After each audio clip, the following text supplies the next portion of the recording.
राज्यात सुसंस्कृत राजकारण आहे, त्यामुळे विचार जपावे लागतात. पण राज्यात सध्या गलिच्छ राजकारण सुरू आहे. एका नेत्याची पेपरात जाहिरात पाहिली. त्यांना स्वतःची जाहिरात बेनामी द्यावी लागते. जाहिरात देऊन नटसम्राट होऊ शकता, लोकनेता होऊ शकत नाही. त्यासाठी लोकांचा पाठिंबा लागतो. सांगलीत पुरोगामी जिल्हा आहे. मातब्बर नेत्यांचा वारसा आहे. जयंत पाटील तोच वारसा जपतात. इथला बेंटेक्स माल खालच्या पातळीवर बोलतोय. अवतीभोवती बहुजन नेते ठेवलेत. स्वतः स्वच्छ राहतायत. सुसंस्कृत म्हणून घ्यायचं आणि भोवतीच्या नेत्यांना खालच्या पातळीवर बोलायला लावलं जातं. महाराष्ट्रात गलिच्छ राजकारण देवेंद्र फडणवीस यांनी आणलं असल्याचा आरोप त्यांनी केलाय. जयंत पाटील यांच्या आई वडिलांबद्दल आमदार गोपीचंद पडळकर यांनी अपशब्द वापरल्याने राष्ट्रवादी काँग्रेस शरद पवार पक्षासह महाविकास आघाडीतील पक्षाच्या वतीने महाराष्ट्र संस्कृती बचाव मोर्चाचं आयोजन करण्यात आलं होतं. या मोर्चाची सांगता येथील स्टेशन चौकातील राजारामबापू पाटील यांच्या पुतळ्यासमोर झाली. यावेळी आमदार शशिकांत शिंदे बोलत होते. व्यासपीठावर खासदार अमोल कोल्हे, खासदार विशाल पाटील, खासदार निलेश लंके, खासदार धैर्यशील मोहिते पाटील, माजी मंत्री राजेश टोपे, आमदार विश्वजित कदम, आमदार जितेंद्र आव्हाड, आमदार रोहित पवार, आमदार रोहित पाटील, आमदार उत्तम जानकर आदी जण उपस्थित होते.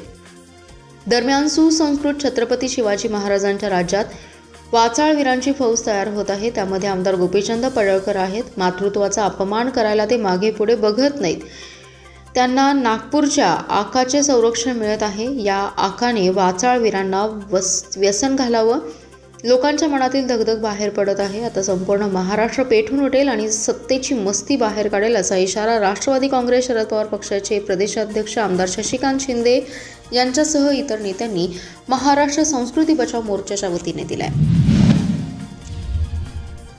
राष्ट्रवादी काँग्रेस शरद पवार पक्षाचे आमदार जयंत पाटील आणि लोकनेते राजारामबापू पाटील यांच्याबद्दल भाजपाचे आमदार गोपीचंद पडळकर यांनी अपशब्द काढल्याने महाविकास आघाडीच्या वतीने सांगलीत निषेध मोर्चा काढण्यात आलाय. या मोर्चासाठी राज्यातील राष्ट्रवादी काँग्रेस शरद पवार पक्षाच्या नेत्यांसह महाविकास आघाडीतील नेते पदाधिकारी सहभागी झाले. जत येथील अभियंत्याच्या मृत्यू प्रकरणात आमदार जयंत पाटील यांनी कुटुंबियांची बाजू घेतल्याने आमदार गोपीचंद पडळकर यांनी आमदार जयंत पाटील आणि लोकनेते राजारामबापू पाटील यांच्याबद्दल अपशब्द वापरले होते. त्याच्या निषेधार्थ सांगलीत मोर्चा काढण्याची घोषणा पक्षाचे प्रदेशाध्यक्ष आमदार शशिकांत शिंदे यांनी केली होती. त्यानुसार दुपारी 1 वाजता येथील कर्मवीर चौकातून मोर्चाला सुरुवात झाली. प्रदेशाध्यक्ष आमदार शशिकांत शिंदे, खासदार अमोल कोल्हे, विशाल पाटील, निलेश लंके, धैर्यशील मोहिते पाटील, माजी मंत्री राजेश टोपे, आमदार जितेंद्र आव्हाड, रोहित पवार यांच्यासह महाविकास आघाडीचे नेते पदाधिकारी या मोर्चात सहभागी झाले. कर्मवीर चौकातून मोर्चाला सुरुवात झाली. तेथून पंचमुखी मारुती रस्ता मार्ग, मारुती चौकातील छत्रपती शिवाजी महाराज मंडई, महापालिका मुख्यालय, राजवाडा चौक मार्गे स्टेशन चौकातील लोकनेते राजारामबापू पाटील पुतळ्याजवळ मोर्चाची सांगता झाली. मोर्चामध्ये कार्यकर्त्यांनी मोठी गर्दी केली. रस्त्याच्या दुतर्फा मोठी गर्दी होती. महिला पदाधिकारी कार्यकर्त्यांची मोठी संख्या उपस्थित होती. गोपीचंद पडळकर यांच्या विरोधात जोरदार घोषणाबाजी करण्यात आली. आमदार पडळकर यांचा राजीनामा घेण्याची मागणी यावेळी करण्यात आली आहे. जिजाऊ माता यांनी नवरात्रीत स्वतःसाठी काही न मागता भगव्या झेंड्याचे राज्य उत्पन्न करणाऱ्या पुत्राची मागणी केली. तरुण आणि तरुणी यांनी त्याचा आदर्श डोळ्यासमोर ठेवून स्वातंत्र्याची, राष्ट्र आणि धर्म यांची उपासना करण्याचं सामर्थ्य श्री दुर्गा मातेजवळ मागावे असे मार्गदर्शन शिवप्रतिष्ठान हिंदुस्थानचे संस्थापक संभाजीराव भिडे यांनी केले. आज घटस्थापनेच्या पहिल्या दिवशी श्री दुर्गा माता दौडीचा शुभारंभ करण्यात आला. यावेळी ते बोलत होते. 41 वर्षांहून अधिक काळ ही दौड सुरू आहे. प्रथम मारुती मंदिरासमोर असलेल्या शिवतीर्थावर सर्व धारकरी एकत्र आले. येथे सांगली अर्बन बँकेचे अध्यक्ष गणेश गाडगीळ यांच्या हस्ते ध्वजपूजन करण्यात आलं. यावेळी भगव्या ध्वजाला ओवाळण्यात आलं. गेल्या अनेक वर्षांपासून संभाजी भिडे गुरुजी यांच्या नेतृत्वाखाली नवरात्रीच्या काळात सलग 9 दिवस श्री दुर्गा माता दौड काढण्याची परंपरा आहे. यंदाच्या वर्षीही या दौडीची परंपरा कायम आहे. त्यानंतर श्री दुर्गा माता मंदिर येथे दौडीचं आगमन झाल्यावर श्री दुर्गा मातेची आरती करण्यात आली. त्यानंतर पहिल्या दिवशी संभाजी कॉलनी, टिंबर एरिया परिसरातून शिवतीर्थावर पहिल्या दिवशीच्या श्री दुर्गा माती दौडीची सांगता करण्यात आली. आजपासून सुरू झालेल्या दुर्गा माता दौडीमध्ये हजारो हिंदू बांधव आणि धारकरी सहभागी झाले. ठिकठिकाणी महिला भगिनींनी रांगोळ्या काढत फटाक्यांची आतिषबाजी करत श्री दुर्गा माता दौडीचं स्वागत केलं. पुढील 9 दिवस ही दुर्गा माता दौड सुरू राहणार आहे. या दुर्गा माता दौडीच्या पार्श्वभूमीवर दौडीच्या मार्गावर मोठा पोलीस बंदोबस्त तैनात करण्यात आला होता. यावेळी श्री शिवप्रतिष्ठान हिंदुस्थानचे धारकरी सर्वश्री हनुमंतराव पवार, अविनाश बापू सावंत, सचिन जाधव, मोहनसिंग राजपूत, संजय तांदळे, प्रताप बानकर, अविनाश जाधव, राजू पुजारी, प्रफुल्ल चव्हाण, राहुल आनंदे, अंकुश जाधव, सचिन पवार यांसह मोठ्या संख्येने अन्य धारकरी उपस्थित होते. जिल्हा प्राथमिक शिक्षक बँकेची नूतन इमारत बांधकाम आणि कर्मचाऱ्यांच्या आकृतीबंध मंजुरीवरून सर्वसाधारण सभेत गदारोळ झालाय.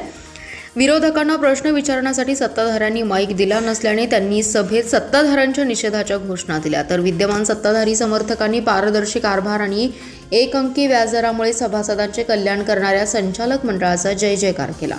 या वादात बँकेची 2.25 तास सभा गाजली.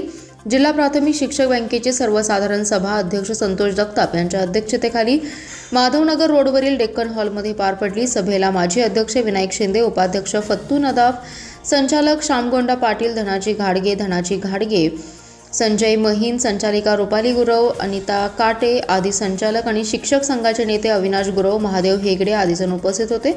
सभेत पोलिसांचा मोठा बंदोबस्त आणि सत्ताधाऱ्यांनी सभागृहामधील पुढच्या रांगा व्यापल्याने विरोधकांना व्यासपीठावर समोर जाता आलं नाही.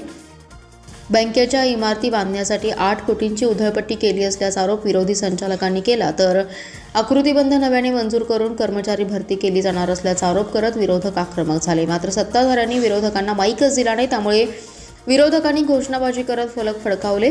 या संचालक मंडळाचे करायचे काय? खाली डोके वर पाय. इमारत व नोकर भरतीवर टपलेल्या बोक्यांचा धिक्कार असो, बेकायदेशीर प्रमोशन देणाऱ्या संचालकांचा धिक्कार असो, सामान्य सभासद कंगाल, चेअरमन संचालक मालामाल, पारदर्शी कारभार करणार, विरोधी संचालकांना प्रोसिडिंग नाही देणार, अशा प्रकारचे फलक विरोधकांनी हातात धरले होते. विरोधकांनी घोषणाबाजी सुरू केल्यानंतर सत्ताधारी गटाच्या समर्थकांनी देखील सत्ताधारी संचालक मंडळाच्या जय जयकाराच्या घोषणा दिल्या. यामुळे गोंधळ निर्माण झाला. विटा ते बस्तवडेकडे जाणाऱ्या मार्गाचे रुंदीकरण कामाची सुरुवात आजपासून करण्यात येणार होती. मात्र भूमी अधिग्रहण कायद्यानुसार बाधित शेतकऱ्यांना मदत देऊन जमीन संपादन करून काम सुरू करावे अशी मागणी यावेळी करण्यात आली. त्यामुळे सर्व शेतकऱ्यांनी दिगंबर कांबळे यांच्या नेतृत्वाखाली कामाची सुरुवात होऊच दिली नाही. सर्व बाधित शेतकऱ्यांनी एकजुटीने काम सुरू होऊ दिलं नाही. विटा बस्तवडे रोड रुंदीकरण बाधित शेतकऱ्यांच्या मागण्यांबाबत जिल्हाधिकारी कार्यालयावर भव्य मोर्चा काढण्यात आला होता. त्यावेळी शेतकरी कामगार पक्षाच्या वतीने जिल्हाधिकारी कार्यालयात संबंधित विभागांची बैठक आयोजित करण्याची मागणी केली होती. त्यावेळी लवकरच रितसर बैठक आयोजित करू असं आश्वासन देण्यात आलं होतं. असं असताना कोणतीही शेतकऱ्यांना पूर्वसूचना न देता शेतकऱ्यांच्या वावरात आज पोकलँड मशीनद्वारे काम सुरू करण्याचा घाट कंत्राटदार यांच्याकडून घालण्यात आला होता. जोपर्यंत जिल्हाधिकारी कार्यालयात बैठक पार पडत नाही तोपर्यंत कुठेच काम सुरू करू नये असं पवित्रा सर्व बाधित शेतकऱ्यांनी घेतला. सर्व शेतकऱ्यांच्या एकजुटीपुढे कंत्राटदाराला झुकावं लागलं आणि पोकलँड मशीन घेऊन न काम सुरू करताच परत जावं लागलं. शेतकऱ्यांच्या 7/12 उतार्यावर असलेल्या नोंदीप्रमाणे भरत नसलेले सर्व क्षेत्र बाधित धरावे. बाधित क्षेत्रातील बोअरवेल, पाईपलाईन, जनावरांचे गोठे, घरे, बांधकाम, फळझाडे, वनझाडे आणि इतर बाधित बाबींचा सर्वे करून 2013 भूमी अधिग्रहण कायद्याप्रमाणे रितसर संयुक्त मोजणी करून नुकसान भरपाई द्यावी अशी मागणी यावेळी करण्यात आली. खानापूर तालुक्यातील कारवे गावातील राहुल गणपती जाधव या तरुणाच्या खुनातील संशयित नितीन जाधव टोळीला मोक्का लावण्यास विशेष पोलीस महानिरीक्षक सुनील फुलारी यांनी मंजुरी दिली. या कारवाईने आगामी सण, उत्सव, निवडणुकांच्या अनुषंगाने गुन्हेगारीचं कंबरडं मोडले. टोळी प्रमुख नितीन पांडुरंग जाधव, सदस्य प्रफुल्ल विनोद कांबळे, शंकर उर्फ दीपक पांडुरंग जाधव, रोहन रघुनाथ जाधव, गजानन गोपीनाथ शिंदे, संतोष मारुती हजारे, अमृतराज शहाजी माळी, नयन उर्फ नयन रंगलाल धामी, माणिक संभाजी परीट, प्रतीक उर्फ बाबू श्रीकांत मोरे यांना मोक्का लावण्यात आला. यापैकी टोळी प्रमुख नितीन जाधव हा अद्याप पसार आहे. टोळीविरुद्ध महाराष्ट्र संघटित गुन्हेगारी नियंत्रण अधिनियम अर्थात मोक्काचे वाढीव कलम लावण्यासाठी विट्याचे पोलीस निरीक्षक धनंजय फडतरे यांनी अधीक्षक संदीप घुगे यांना प्रस्ताव पाठवला.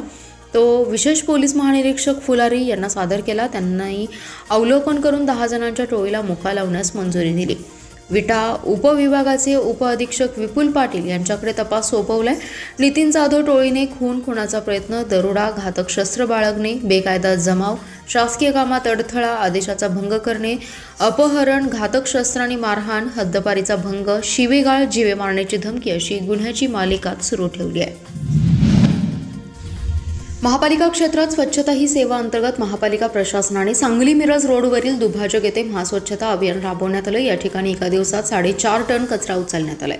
आयुक्त सत्यम गांधी यांच्या मार्गदर्शनाखाली आणि उपायुक्त स्मृती पाटील यांच्या नेतृत्वाखाली हे अभियान पार पडलं. मुख्य स्वच्छता अधिकारी सचिन सागावकर आणि त्यांच्या टीमने 110 स्वच्छता कर्मचारी, 20 निरीक्षक, 22 मुकादम आणि कचरा उठाव वाहनांच्या मदतीने ही मोहीम राबवली। या मोहिमेत अलदर चौक ते भारतीय विद्यापीठ परिसर स्वच्छ करण्यात आला। यावेळी स्वच्छता अधिकारी अतुल आठवले आणि याकूब मद्रासी उपस्थित होते। स्वच्छतेबाबत जनजागृती करण्यासाठी बुधवार दिनांक 24 सप्टेंबर रोजी सकाळी सायकल रॅली तसेच सायंकाळी 4 वाजता मुख्य चौकातून जनजागृती रॅली आयोजित करण्यात येणार असल्याची माहिती उपायुक्त स्मृती पाटील यांनी दिली। राज्यातील ज्या कृषी उत्पन्न बाजार समित्या गतवर्षी वाढाव्यामध्ये आहेत अशा बाजार समित्यांचे सभापती, उपसभापतींच्या दरमहाच्या मानधनात वाढ करण्याचा निर्णय पणन संचालक विकास रसाळ यांनी घेतलाय। आता सांगली बाजार समितीच्या सभापतींना 10,000 वरून 12,000, उपसभापतींना 5,000 वरून 10,000 मिळणार आहेत। याशिवाय दैनिक भत्ता आणि बैठक भत्ता दरही वाढवल्यामुळे दिलासा मिळालाय। दरम्यान गतवर्षी तोट्यात असणाऱ्या बाजार समित्यांना या वाढीमधून वगळण्यात आले। पणन संचालनालयाने यापूर्वी 2019 रोजीच्या परिपत्रकानुसार बाजार समितींच्या सभापती, उपसभापतींच्या मानधनात वाढ केली होती। त्याचा विचार करून नवीन परिपत्रक पणन संचालक रसाळ यांनी जारी केले। अ वर्ग बाजार समित्यांसाठी पूर्वी 1 कोटी रुपये वार्षिक उत्पन्न निश्चित होतं। आता उत्पन्नाचे मानधन देण्यासाठी अ वर्गात 5 टप्पे केलेत। अ वर्गासह नवीन टप्प्यातील बाजार समित्यातील सभापती, उपसभापतींच्या मानधनात भरीव वाढ करण्यात आली आहे।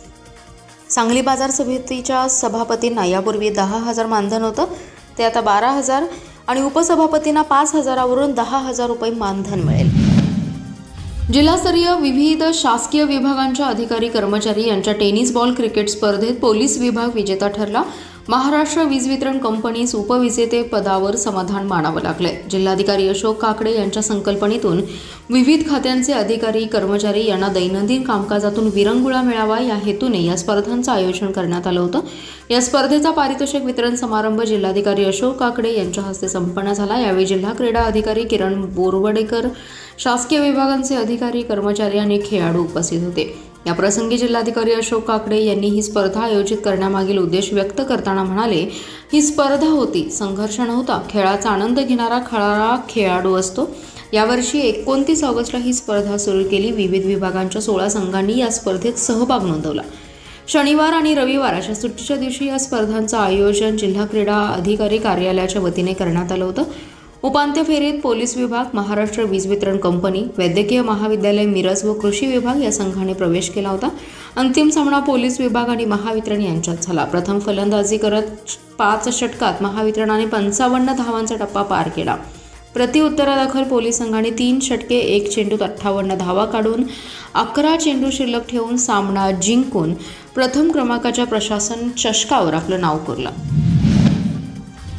उल्हास नवभारत साक्षरता कार्यक्रमाअंतर्गत जिल्ह्यात घेण्यात आलेल्या मूल्यमापन चाचणी परीक्षेस 16,838 असाक्षरांनी उपस्थित लावून परीक्षा दिली आहे। या परीक्षार्थींची पायाभूत साक्षरता आणि संख्याज्ञान मूल्यमापन चाचणी परीक्षा घेण्यात आली। जिल्ह्यातील 2,441 केंद्रांवर ही परीक्षा पार पडली आहे। जिल्ह्यात 17,420 असाक्षरांनी उल्हास ॲपवर ऑनलाईन नोंदणी केली होती। त्यापैकी 16,838 परीक्षार्थींनी ही मूल्यमापन चाचणी परीक्षा दिली आहे। त्यासाठी 2,441 केंद्रावर परीक्षेची तयारी करण्यात आली होती। 15 वर्ष आणि त्याहून अधिक वयोगटातील निरक्षर व्यक्तींमध्ये पायाभूत साक्षरता आणि संख्याज्ञान विकसित करून जीवन कौशल्य विकसित करण्याच्या उद्देशाने केंद्र सरकारने उल्हास नवभारत साक्षरता कार्यक्रम सुरू केला आहे। असाक्षरांना पायाभूत साक्षरता आणि संख्याज्ञान मूल्यमापन होण्यासाठी हा उपक्रम राबवला जातोय। या मूल्यमापन चाचणीसाठी उल्हास ॲपवर असाक्षरांची नोंदणी करण्यात येते। यंदाच्या परीक्षेसाठी जिल्ह्यातून 17,420 असाक्षरांनी नोंदणी केली होती। त्यांची पायाभूत साक्षरता आणि संख्याज्ञान मूल्यमापन चाचणी आज घेण्यात आली। सकाळी 10 ते सायंकाळी 5 या वेळेत जाऊन पायाभूत चाचणी परीक्षा देण्याची संधी त्यांना देण्यात आली होती। त्यामुळे असाक्षरांनी त्यांच्या सोयीने केंद्रावर जाऊन ही चाचणी परीक्षा दिली आहे। यात 12,826 स्त्री आणि 4,012 पुरुष परीक्षार्थींचा समावेश आहे।